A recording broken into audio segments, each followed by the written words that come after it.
माँ दुर्गा के लंबे बाल। हिमालय की तलहटी में एक छोटा सा गांव बसा था जिसका नाम था बीरपुर। बीरपुर गांव में एक छोटी सी बच्ची नंदिनी अपने माता पिता के साथ रहती थी। एक बार गांव में काफी तेज आंधी तूफान आता है।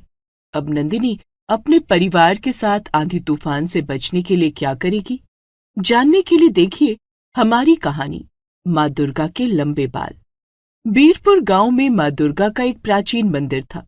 गांव के लोग बड़ी श्रद्धा से उस मंदिर में माँ दुर्गा की पूजा अर्चना किया करते थे। अम्बे तू है जगदम्बे काली, जय दुर्गे खप्पर वाली, तेरे ही गुण गाए भारती ओ मैया, हम सब उतारे तेरी आरती। उस मंदिर में माँ दुर्गा की सुंदर सी मूर्ति थी जिसमें उनके लंबे काले घने और चमकदार बाल बहुत ही अद्भुत दिखाई देते थे। नंदिनी अपने माता पिता के साथ रोज मंदिर में आया करती थी। उसे दुर्गा माता के लंबे बाल बहुत सुंदर लगते थे। नंदिनी अपनी माँ कौशल्या से बार बार माँ दुर्गा के लंबे बालों के बारे में पूछा करती। माँ, माँ दुर्गा के बाल बहुत खूबसूरत है ना? मुझे माँ दुर्गा के लंबे बाल बहुत अच्छे लगते हैं। नंदिनी बेटी, माँ दुर्गा के बाल साधारण नहीं है बल्कि दिव्य शक्ति से भरे हुए हैं। अच्छा, कैसी दिव्य शक्ति माँ? बेटी, माँ दुर्गा के ये बाल शक्ति, धैर्य और रक्षा का प्रतीक है। जब भी किसी भक्त पर संकट आता है, माँ दुर्गा के लंबे बाल उसे अपनी छाया में ढक लेते हैं। माँ दुर्गा अपने भक्तों की सदा रक्षा करती हैं। गौरी ने आश्चर्य से पूछा, क्या सच में माँ? सच में माँ दुर्गा के लंबे बाल हमारी रक्षा करते हैं? हाँ बेटी, अगर सच्चे मन से पुकारो तो माँ दुर्गा अपने भक्तों की रक्षा जरूर करती हैं।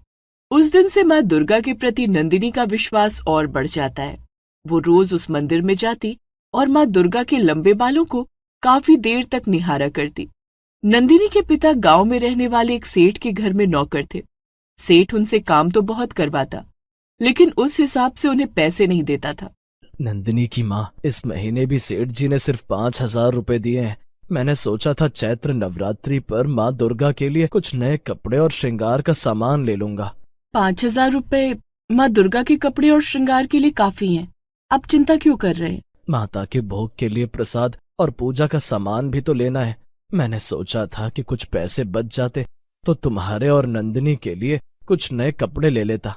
पिछले नवरात्रों में भी मैंने तुम लोगों के लिए नए कपड़े नहीं लिए थे। कोई बात नहीं, हमें नए कपड़ों की जरूरत भी नहीं है। हमारे पास पूरे कपड़े हैं। आप मुझे पैसे दे दीजिए, मैं चैत्र नवरात्रि की पूजा की सारी तैयारी करती हूँ। राकेश 5,000 रुपए सुनीता को दे देता है। अगले दिन से चैत्र नवरात्र शुरू होने वाले थे।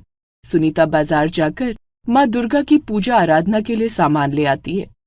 दूसरे दिन से पूरा परिवार चैत्र नवरात्र की पूजा शुरू करता है।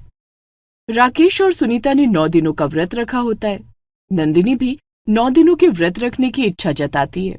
वो कौशल्या से कहती है, माँ, तुम मेरे लिए खाना मत बनाना। क्यों नंदिनी बेटी, तू खाना क्यों नहीं खाएगी?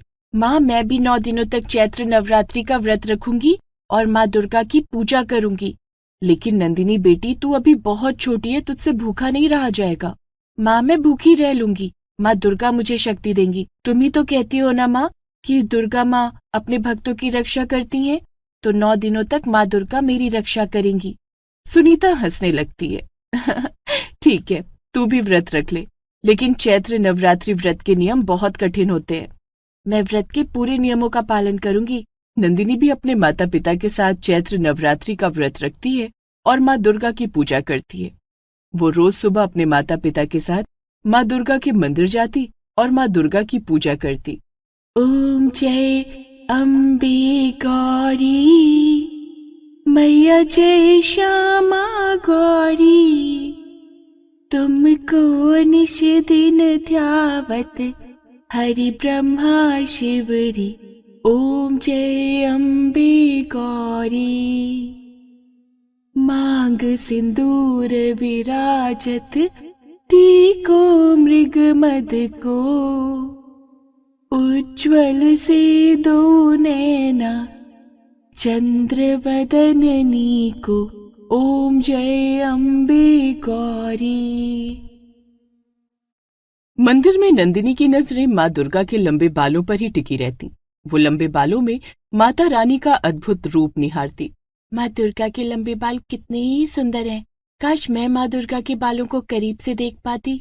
9 दिनों तक मंदिर में चैत्र नवरात्र का अनुष्ठान चल रहा था। नंदिनी उस अनुष्ठान में बढ़ चढ़कर हिस्सा लेती है। मंदिर में पंडित जी माता रानी के श्रृंगार की तैयारी कर रहे होते हैं।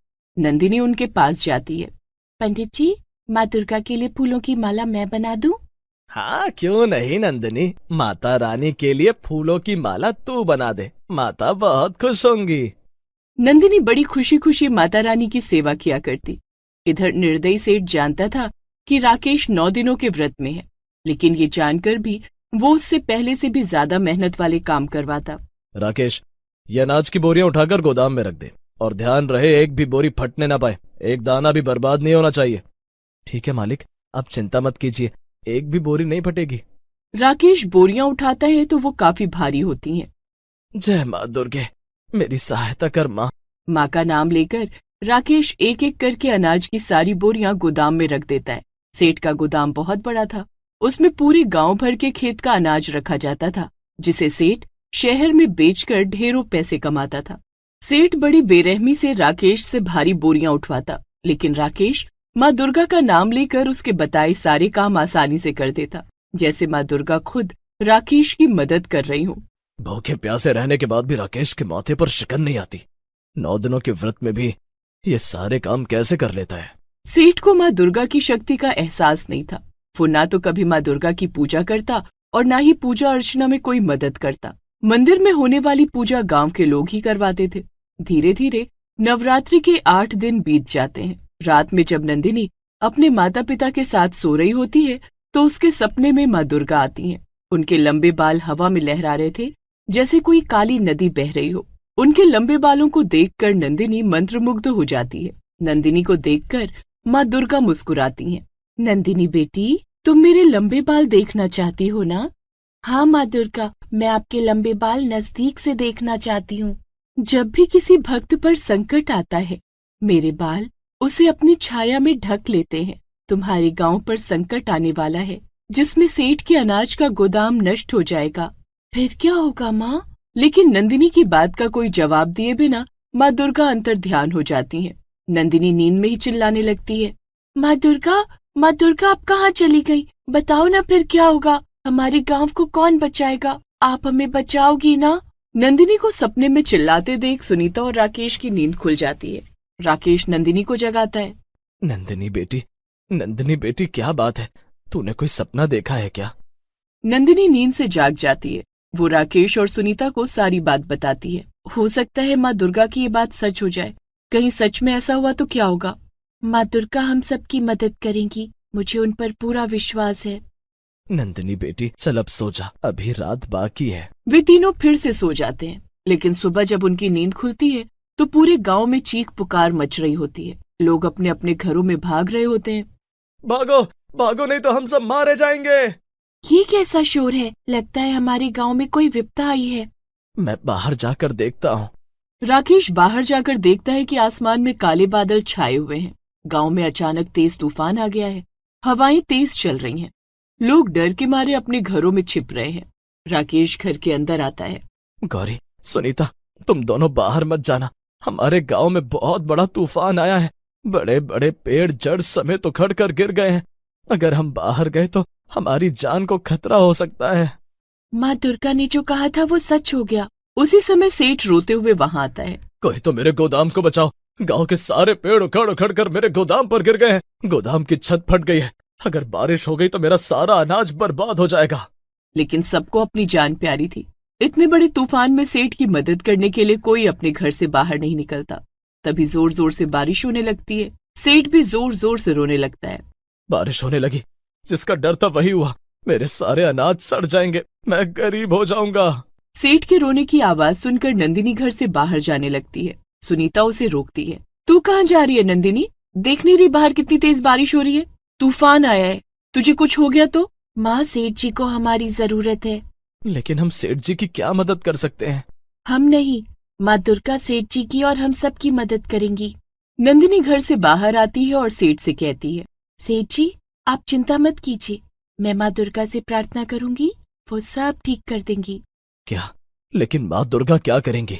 सेठ जी, आपको माँ दुर्गा के लंबे बालों की शक्ति का एहसास नहीं है। गांव पर आई इस विपदा को दूर करने के लिए माँ दुर्गा के लंबे बाल ही काफी हैं। नंदिनी अपनी दोनों आंखें बंद करके दोनों हाथ जोड़कर माँ दुर्गा का ध्यान करने लगती है। माँ दुर्गा, आप हमारी रक्षा करो, पूरे गांव वासियों को आपकी जरूरत है। उसी समय एक चमत्कार होता है। मंदिर में विस्थापित माँ दुर्गा की मूर्ति के लंबे बाल जैसे जीवित उठते हैं। वे हवा में लहराने लगते हैं। मूर्ति के लंबे बाल धीरे धीरे और लंबे होते जाते हैं, यहाँ तक कि वो पूरे गांव के ऊपर छतरी की तरह फैल जाते हैं और गांव को ढक लेते हैं, जिससे पूरे गांव समेत सेठ का गोदाम भी बारिश और तूफान से बच जाता है। तूफान और बारिश अब किसी का कुछ नहीं बिगाड़ पाते। पूरे गांव वाले सुरक्षित हो जाते हैं। माँ दुर्गा का ये चमत्कार देखकर सेठ नतमस्तक हो जाता है। लोग अपने अपने घरों से बाहर आ जाते हैं। आज नंदिनी की वजह से माँ दुर्गा ने हमारी मदद की है, हम सबकी जान बचाई है। धन्य हो तुम नंदिनी, जय माँ दुर्गा की। गांव वाले नंदिनी की बहुत तारीफ करते हैं और माँ दुर्गा की आराधना करते हैं। थोड़ी देर बाद तूफान शांत हो जाता है। गांव वाले पूजा अर्चना के लिए मंदिर जाते हैं तो देखते हैं कि माँ दुर्गा के लंबे बाल अब अपनी जगह पर थे। आज माँ दुर्गा ने अपने बालों से सबको बचाया है। ये सब माँ दुर्गा की भक्त नंदिनी की वजह से हुआ है। उस दिन के बाद से माँ दुर्गा के प्रति गांव वालों का विश्वास और भी बढ़ जाता है। वो समझ जाते हैं कि माँ दुर्गा के लंबे बाल केवल सुंदरता नहीं, बल्कि उनकी असीम शक्ति और ममता का प्रतीक है। सेठ भी माँ दुर्गा का भक्त बन जाता है और अब वो राकेश को परेशान करना बंद कर देता है। उसे पहले से ज्यादा तनख्वाह देने लगता है। जिस तरह माँ दुर्गा ने बीरपुर गांव के लोगों की रक्षा की, उसी तरह आप सबकी रक्षा करें। बोलो जय माता की। आनंदी की 4 बेटियां थीं, नंदिनी, पल्लवी, मानसी और तपस्या। चारों के बाल पैर की एड़ियों तक लंबे, घने और खूबसूरत थे। उनके लंबे बालों से उनकी जिंदगी बदल गई और उन्होंने गरीबी से अमीरी तक का सफर तय किया। आनंदी की बेटियां बहुत छोटी थीं, तभी उसके पति उमेश की मौत हो गई थी। आनंदी अपने पति को याद करके बहुत रोया करती। आप तो मुझे छोड़कर चले गए, मैं इन चारों बेटियों की परवरिश अकेले कैसे करूंगी? इनकी पढ़ाई लिखाई शादी कैसे होगा ये सब? आनंदी के पति उमेश आलू के पराठे का ठेला लगाते थे। पति की मौत के बाद कई दिनों से वो ठेला बेजान सा पड़ा था। आनंदी की बड़ी बेटी नंदिनी ने आनंदी से कहा, माँ, हम बाबा का पराठे का ठेला फिर से शुरू कर सकते हैं। इस काम में हम चारों आपकी मदद करेंगे। तू ठीक कह रही है नंदिनी बेटी, हमें ये काम करना ही होगा, नहीं तो घर कैसे चलेगा? बेटियों को पालने के लिए आनंदी ने पति की मौत के बाद बंद पड़े पराठे के ठेले को फिर से शुरू किया। वो पराठे बनाकर बेचने लगी। उसकी चारों बेटियां इस काम में उसकी मदद करने लगी। माँ, मैंने आटा लगा दिया है, आलू उबालकर तैयार कर दिया है। माँ, मैंने धनिया की चटनी पीस दी है। माँ, हम भी आपकी मदद करना चाहते हैं, हम क्या करें? मानसी और तपस्या, तुम दोनों भी बहुत छोटी हो, तुम्हें काम करने की जरूरत नहीं है। नहीं माँ, हम आपके काम में हाथ बटाना चाहते हैं। अच्छा ठीक है, तुम दोनों दुकान पर आने वाले ग्राहकों का ध्यान रखना। ठीक है माँ। चारों बेटियों की मदद से आनंदी आलू पराठे बेचने का काम शुरू कर देती है। दुकान पर लोग आने लगते हैं। अरे 2 आलू के पराठे देना। अभी लाई भाई साहब। मानसी एक प्लेट में आलू के 2 पराठे और धनिया की चटनी लाकर उसे देती है। ये लीजिए भाई साहब। वो आदमी मानसी के लंबे बाल देखकर कहता है, तुम्हारे बाल तो बहुत लंबे, कौन सा तेल लगाती हो? हमारे पास तेल लगाने के लिए पैसे कहाँ हैं साहब? तो कोई खास तरीके का शैम्पू लगाती होगी। साहब, ना तो हम बालों में तेल लगाते हैं ना शैम्पू। हम जिस साबुन से नहाते हैं वही साबुन बालों में भी लगाते हैं। मतलब बिना किसी देखभाल किए तुम चारों बहनों के बाल इतने लंबे और सुंदर हैं? हाँ साहब। कमाल है, आजकल इतने लंबे और सुंदर बाल कहाँ देखने को मिलते हैं? हमारे बाल बचपन से ही लंबे हैं साहब। आनंदी के ठेले पर जो भी पराठे खाने आता, वो चारों बहनों के लंबे बालों की तारीफ किए बिना नहीं रह पाता। चारों बहनों के बाल कितने लंबे हैं, काश मेरे बाल भी इतने लंबे होते। लोग चारों बहनों से उनके लंबे बालों का राज पूछा करते। नंदिनी, पल्लवी, मानसी और तपस्या, तुम चारों अपने बालों का जूड़ा बनाकर रखा करो। यूं हर किसी को अपने लंबे बाल दिखाना अच्छी बात नहीं है, नजर लग जाएगी। माँ, तुम भी ना आज के जमाने में कैसी बात कर रही हो? हम अपने बालों की चोटी तो बनाकर रखते हैं ना। हाँ माँ, पल्लवी ठीक कह रही है। ठीक है, जैसी तुम लोगों की मर्जी। आनंदी की चारों बेटियों की मदद से उसका काम तो हल्का हो जाता था, लेकिन वो चाहती थी कि उसकी चारों बेटियां पढ़े लिखे। मैं नहीं चाहती कि मेरी बेटियों को सारी जिंदगी गरीबी में गुजारनी पड़े। मेरी बेटियां भी पढ़ लिख जाती तो एक अच्छी जिंदगी जी सकती थी, लेकिन आलू के पराठे बेचकर तो हमारी दाल रोटी ही निकल पा रही है। आनंदी चाहकर भी अपनी बेटियों को पढ़ाने का सपना पूरा नहीं कर पा रही थी। वो दिन रात इसी चिंता में रहती, जिस वजह से वो कमजोर होती जा रही थी। एक दिन अचानक आनंदी की तबीयत बिगड़ जाती है। वो पराठे बनाते वक्त चक्कर खाकर बेहोश हो जाती है। उसकी चारों बेटियां परेशान हो जाती हैं। माँ, माँ तुम्हें क्या हो गया माँ? आंखें खोलो। पल्लवी तुम परेशान मत हो, हम माँ को डॉक्टर के पास ले चलते हैं। चारों बहनें मिलकर आनंदी को डॉक्टर के पास ले जाती हैं। डॉक्टर आनंदी का इलाज करता है, जिसके बाद आनंदी को होश आ जाता है। थकान और चिंता की वजह से इनका बीपी लो हो गया है। मैं दवाइयां दे रहा हूं, समय समय पर खिलाते रहना। इन्हें खुश रखना होगा। किसी तरह की चिंता या परेशानी इनके लिए खतरनाक हो सकती है। ठीक है डॉक्टर साहब। चारों बहनें आनंदी को लेकर घर आ जाती हैं। माँ, तुम किस बात की चिंता करती हो? हम चारों हैं ना तुम्हारे साथ। बेटी, मैं तुम चारों के लिए बहुत चिंतित रहती हूँ। मैं नहीं चाहती कि मेरे जाने के बाद तुम लोग गरीबी में जिंदगी गुजारो। मैं चाहती हूँ कि तुम लोग पढ़ लिख कर खूब पैसे कमाओ। माँ, जो हमारी किस्मत में लिखा होगा ना, वही होगा। तुम्हारी चिंता करने से कुछ नहीं होगा। चिंता करने से तुम्हारी तबीयत और बिगड़ जाएगी। लेकिन मेरी बच्चियों, लेकिन वेकिन कुछ नहीं माँ, तुम चुपचाप आराम करो। डॉक्टर ने तुम्हें आराम करने के लिए कहा है। जब तक तुम ठीक नहीं हो जाती, हम तुम्हें काम नहीं करने देंगे। पराठे का ठेला हम चारों बहनें मिलकर चला लेंगे। ठीक है मेरी बेटियों। दूसरे दिन से चारों बहनें मिलकर पराठे बेचने का काम करने लगती हैं और आनंदी घर पर आराम करती है। एक दिन की बात है, चारों बहनें पराठे बना रही थीं, तभी वहां एक गाड़ी आकर रुकती है। उस गाड़ी से एक आदमी बाहर आता है। वो नंदिनी के पास जाकर कहता है, तुम चारों बहनों के लंबे बाल बहुत काम के हैं। क्या तुम चारों मेरे लिए काम करना पसंद करोगी? कैसा काम साहब? आप कौन है? मैं आपको नहीं जानती। मैं वही हूं जो तुम्हारे ठेले पर पहली बार पराठे खाने आया था। तभी मैंने तुम चारों बहनों के लंबे बाल देखे थे। लेकिन साहब, हम चारों बहनें पढ़ी लिखी नहीं है। हमें पराठे बनाने के अलावा और कुछ नहीं आता। हम भला क्या काम कर सकती हैं? उस काम के लिए पढ़ा लिखा होना जरूरी नहीं है। हाँ, उस काम को करके तुम लोगों को इतने पैसे मिलेंगे जिससे तुम लोग पढ़ लिख सकोगी। ऐसा कौन सा काम है साहब जिसे करने के बाद हमें इतना पैसा मिलेगा कि हम पढ़ लिख सकेंगे? मैं एक कंपनी का मालिक हूं। मेरी कंपनी तेल, शैम्पू, हेयर मास्क और बालों को लंबा बनाने के लिए कई तरह के प्रोडक्ट बनाती है। उसके ऐड के लिए मुझे ऐसी लड़कियों की तलाश है जिनके बाल नेचुरली लंबे हों। तुम चारों बहनों के बाल नेचुरली लंबे हैं। अगर तुम लोग मेरे प्रोडक्ट्स के लिए ऐड करोगी तो तुम चारों को बहुत पैसे मिलेंगे। साथ ही जब लोग तुम्हें टीवी पर देखेंगे तो तुम लोग मशहूर हो जाओगी, जिसके बाद तुम लोगों को दूसरी कंपनियों से भी काम मिलने लगेगा। इस काम में बहुत पैसा है, जिससे तुम चारों एक अच्छी जिंदगी जी सकती हो। नंदिनी को उस व्यक्ति की बात ठीक लगती है। वो पल्लवी, मानसी और तपस्या को ये बात बताती है। ये तो बहुत बढ़िया काम है दीदी। लोग हमें टीवी पर देखेंगे, बड़े बड़े होर्डिंग्स पर हमारी तस्वीरें लगेंगी। चारों बहनें इस काम के लिए तैयार हो जाती हैं। हम इस काम के लिए तैयार हैं साहब। ठीक है, कल सुबह तुम चारों तैयार होकर मेरे ऑफिस में आ जाना। ये रहा मेरा कार्ड। कल ऐड की शूटिंग होगी। ठीक है। दूसरे दिन चारों बहनें तैयार होकर उस व्यक्ति के बताए हुए पते पर जाती हैं। वो एक बड़ा सा ऑफिस था, लेकिन चारों बहनों के कपड़े देखकर गार्ड उन्हें अंदर जाने से रोक देता है। अरे कौन हो तुम लोग? कहाँ जा रही हो? हमें साहब ने बुलाया है, आज हमारी शूटिंग होगी। तुम लोगों की शूटिंग? अरे शक्ल देखिए अपनी। यहाँ बड़े बड़े मॉडल शूटिंग के लिए आते हैं भाई।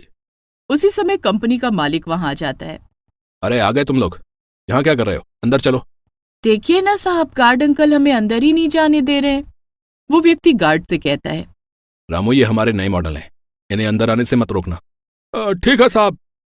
वो व्यक्ति जो कंपनी का मालिक था, उसका नाम था संजय मेहरा। वो बहुत अमीर और कई कंपनियों का मालिक था। उसने चारों बहनों को बालों के प्रोडक्ट के लिए ऐड का काम दिया। नंदिनी को तेल के लिए, पल्लवी को शैम्पू के लिए, मानसी को हेयर मास्क के लिए, तो तपस्या को हेयर जेल के लिए ऐड का काम दिया गया। थोड़ी देर में शूटिंग हुई। चारों बहनों ने बारी बारी से शूटिंग की। मेरे लंबे बालों का राज मेहरा तेल। मेहरा तेल लगाइए, मेरे जैसे लंबे बाल पाइए। मेरे खूबसूरत बाल, मेहरा तेल का कमाल। मेहरा तेल बालों को लंबा करे। बालों में लाइए नई जान, मेरा हेयर मास्क, बाल होंगे लंबे और चमकदार, मेरा हेयर मास्क। अपने बालों को बाउंसी बनाएं, मेरा हेयर जेल लगाएं, बाल बनेंगे लंबे और घने, मेरा हेयर जेल से। शूटिंग खत्म होने के बाद, साहब हमारा काम हो गया हो तो हम अपने घर जाएं। हाँ, लेकिन जाने से पहले अपने पैसे तो ले लो। संजय मेहरा ने चारों बहनों को 25-25 हजार रुपए दिए। ये तुम चारों के काम के पैसे हैं। चारों बहनें पैसे लेकर बाहर आ जाती हैं। घर आकर वो आनंदी को सारी बात बताती हैं। माँ, बस थोड़ी देर काम करके हमने एक दिन में 1 लाख रुपए कमाए हैं। माँ, अब तुम चिंता करनी छोड़ दो, हमारी गरीबी के दिन दूर होने वाले हैं। मेरी बेटियों, तो क्या हमें पराठे का ठेला लगाने की जरूरत नहीं पड़ेगी? नहीं माँ, अब हमें पराठे का ठेला लगाने की जरूरत नहीं पड़ेगी। पांचों बहुत खुश थीं। उस दिन चारों बहनें आनंदी को लेकर बाहर खाना खाने जाती हैं। रात को जब वे घर लौट रही थी तो उन्होंने देखा कि सड़कों पर लगे बड़े बड़े होर्डिंग्स पर उनकी तस्वीरें छपी थीं, जहां उनके एड़ियों तक लंबे बाल लहरा रहे थे। दूसरे दिन से उनके ऐड टीवी पर दिखाए जाने लगे थे। वो चारों बहनें रातों रात स्टार बन जाती हैं। बड़ी बड़ी कंपनियों से उन्हें ऐड करने के ऑफर मिलने लगते हैं, जिसके लिए उन्हें मोटी रकम मिलती है। कुछ दिन बाद, माँ, अब हम इस झोपड़ी में नहीं रहेंगे, हमने हमारे लिए एक अच्छा सा घर किराए पर ले लिया है, हम सब वहीं रहेंगे। वो तो ठीक है नंदिनी बेटी, लेकिन मैं चाहती थी कि तुम चारों बहनें पढ़ो लिखो। पैसे कमाना अच्छी बात है, लेकिन पढ़ाई करना बहुत जरूरी है। माँ, नए घर में जाने के बाद हम चारों बहनें स्कूल जाना शुरू करेंगी। स्कूल से आने के बाद हम शूटिंग पर जाया करेंगी। ठीक है बेटी। दूसरे दिन वो पांचों नए घर में शिफ्ट हो जाती हैं, जिसके बाद नंदिनी अपना और तीनों बहनों का नाम स्कूल में लिखवाती है। चारों बहनें अब स्कूल जाने लगी और पढ़ाई करने लगी। स्कूल से लौटकर वो चारों शूटिंग पर जाया करती। इस तरह वो पैसे कमाते हुए पढ़ाई करने लगी। लंबे बालों की वजह से चारों बहनों की गरीबी दूर हो गई। चारों बहनों ने मिलकर आनंदी को एक अच्छी जिंदगी दी।